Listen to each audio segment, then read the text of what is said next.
Bugungi kunda kiyim-kechak biznesini maymun biznesiga aylantirib yuborishdi. Men 2008-yildan buyon shu sohaning ichidaman. Bugungi kunga qadar 3 ta brend ostida faoliyat yurg'izdim. Hozirgi kunda Toshkent markazida Versal restoranining yonida Gentileza brendi ostida do'konimni faoliyatini yurg'izmoqdaman. Bu videom bilan nima demoqchiman? Kiyim-kechak sohasiga yengil qarash yaxshi emas. Sifatli mahsulotlarni xalqimizga yetkazishimiz kerak. Do'kon ochilishiga qarshi emasman, chunki qarshi bo'la olmayman ham.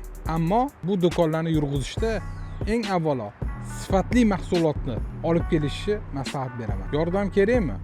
Kelinglar do'konimga, bu yo'nalishda men sizlarga yordam beraman. Karvon mingta, rizq bo'ling. Rizq albatta Allohdandir. Biz albatta O'zbekiston aholisiga eng zo'rini, eng sifatlisini yetkazishimiz kerak. Ha, aytgancha o'zimni tanishtiraman. Ismim Murodxo'ja Tursunxo'jayev. Meni ijtimoiy tarmoqlarda